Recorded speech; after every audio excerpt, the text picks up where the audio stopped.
and the boy are also given birth by a woman, not by man. So we should have these gender neutral laws where everybody has a right to say their grievances. Why only men should suffer? And it is not only men they suffer. Their mother and sisters also suffer. Their father also suffer. Right. We should have gender neutral laws. Kiran, thank you so much for that point of view. Now this is something totally new. Yes. So would you like to react on that? I Gender would neutral like to laws. elaborate on this, that the mother can go to the court. It is not that she cannot go to the court. She can approach the court, but there are various other remedies. Right. And supposedly we were talking about 498A. If you see, if there's an offence which is created, the person goes straight away to the police station and get an FIR registered. That matter is investigated, FIR registered, and a wife or a husband, if goes to the police station, the matter is referred to the women's cell. They say that it's a matrimonial dispute. So you see that the section was so misused that a proper cells were created for this, and then that matter is referred there. And if you go to the women's cell, first their main aim is to get the matter reconciled. It is not that they straight away get an FIR registered. There are various ways and means of forming opinions, and that matter is investigated in that way. With the various judgments of the High Court coming up, if you talk about the Neera Singh's judgment, that also has given some relief. But then the matter is investigated before the women's cells, and then you have various mediation cells before the courts. There also, now the new family courts have come up in Delhi, and the family courts have a counselor attached to them. Which is very important. Which is very important. So judges even try that the matter is referred to the counselors, because in most of the cases they are not big issues. They are very trivial issues, which with time grows. That's right. So the judges thinks that the counselors can have a helping hand and can provide relief to the family, and they can unite together. All right. In the DV well, law, I think this is for the information of the people today, that well, these family courts can definitely come in handy, but we will definitely talk a little bit about them in detail, but all that will come after this break. So don't go anywhere, as we'll be back in just a moment.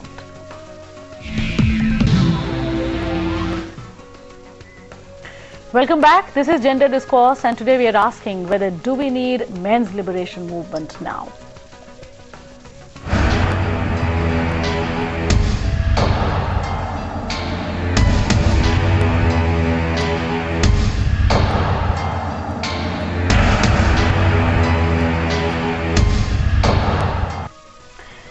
Oh, well, people, just before the break, Vivek, the lawyer said that the role of a counsellor is very important, because most of the issues can be decided at that first level only. Well, let me try and get Sandeep's view here. Sandeep, do you also feel that, yes, a role of a counsellor is a must, and these family courts will be able to play a far major role than what has been happening lately? Yeah, role of counsellor is important, and that is counselling is happening now also. It will happen also.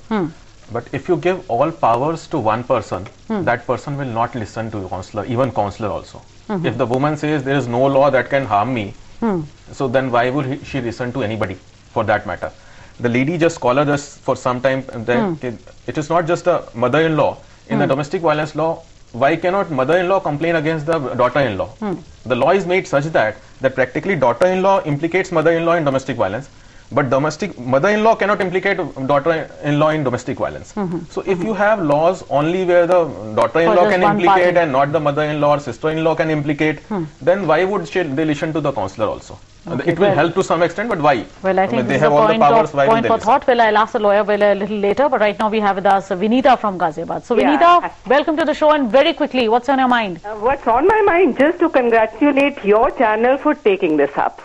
All right. My heartiest congratulations. I've always enjoyed all the discussions at your channel at this particular program, but today is the most. Okay, thank you so much, Vinita. I really congratulate. We do need a men's lib, definitely. Well. Okay, thank you so much. Yeah, thanks so much, Vinita, for joining us. Well, there's bye-bye. another woman who believes that we do need a men's liberation movement. But yes, before that, again, this counsellor thing.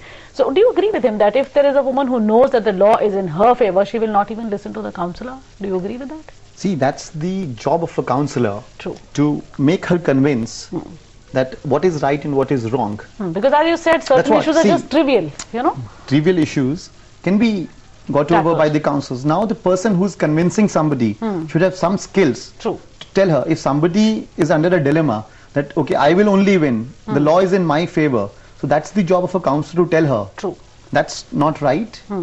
What is right will come up with the evidences in the court. See, in these divorce cases, the matter lingers for years. True. Mostly after a few years, the matter gets converted into a settlement and the matter gets over by a mutual consent divorce. If you talk about the data, the contested divorce are very less. More, as in the mutual consent, the ratio of mutual consent divorce are far more than the contested divorce. In that, the family also realizes that after a particular period of time, both of them cannot live together.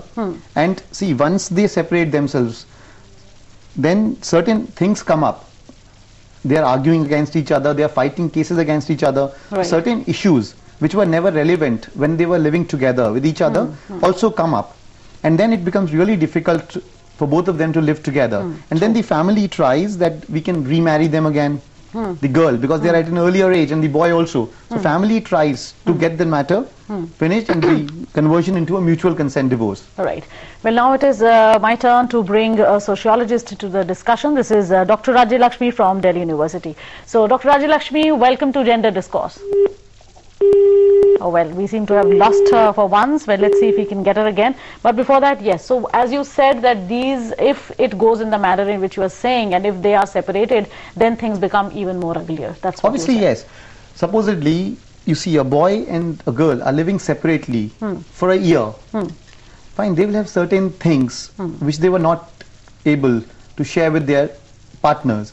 As in within a year, when a husband is staying separately with a wife for a year, while he'll share things with somebody else, the wife would start sharing things with somebody else. Right. So that things would further create differences between the two.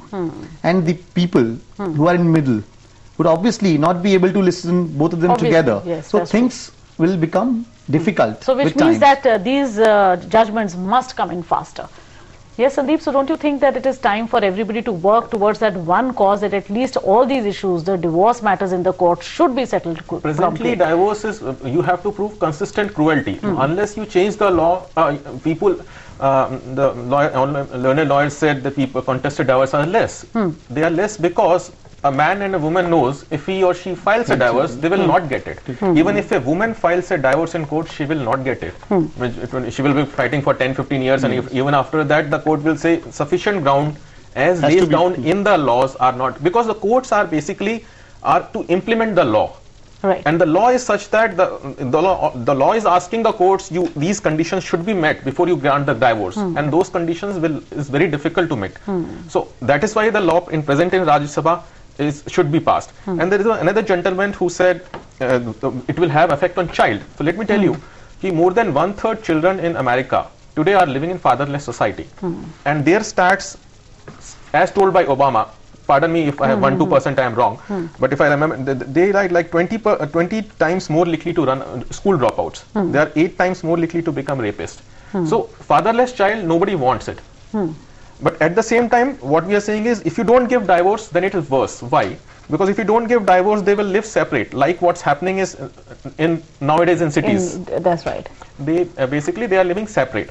That is even worse for the child, because the fight is going on. There are like 10-12 cases. And the child is at the receiving end. And the child is at the receiving end. At least if you give divorce, the probability that the conflict will be resolved earlier, and hence the child would get less conflict, and probably once they are divorced, they are both happy comparatively. Comparatively, yes. They can give at least to contribute to the child's development. That's So right. that is what the Quality time. gentleman called. So I would like to say is the living separate is worse than divorce for the child, child's development. Right.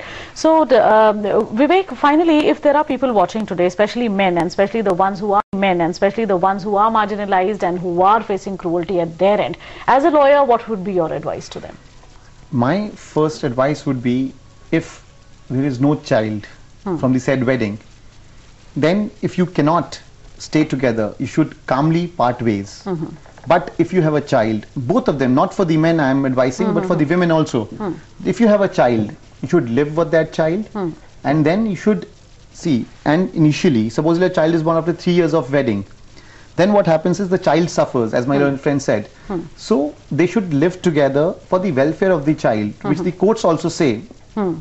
when the parties appear before the court also tries to convince them that what about the child? That's right. Or some law should be made that if a divorce is done, some things should be permanently done for the child's welfare, so that the child does not suffer in future. Right. That's the thing which I would like to tell. So the parties which contest in the matters should obviously think for the child. It's not the fault of the child. Right. But Right. So Sandeep, what is agree your with- take-home message for my people today? Message. Okay. So in the message, basically, see, most of the new laws, especially in the last decade that have been formed, are totally one-sided for women, whatever, or for a wife, or woman who wants to complain against a man, and they harm the woman who wants to have any kind of relation with the man, considering this is the feminist worldwide philosophy. So basically, but what can we do at present? At present, what we can do, we still have the hundreds of other laws which are old, from old time they are coming, like assault law is there, extortion. If your wives are asking you money for settlement, if you can prove that in court, you can file extortion on them.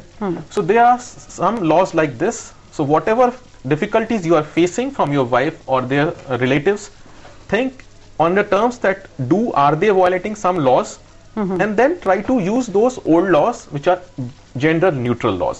So that is the best way out at this point of time. Gender I would only neutral One of the laws, best. say the one best thing way. in this Yes. is let the other live peacefully. That's right. Live and let live. Well, that's what the lawyer says here. Well, that's all we have time for today, and thank you so much for being a part of this discussion. Well, people, I do hope that whatever we've talked today is of significance, especially what we really have come to the end is this, that maybe it is actually time for a liberation for men as well in this country, because just feminism is not going to help, and only if we fight against each other is not going to help. And maybe gender neutral laws, and also men and women finally have to learn to live with themselves. Otherwise, we will never have a balanced society. With that, it's a wrap-up of today's discussion of gender discourse. I'll see you next week with something equally interesting and intriguing. Till then, this is Lottie Alaric saying goodbye and take very good care of yourselves.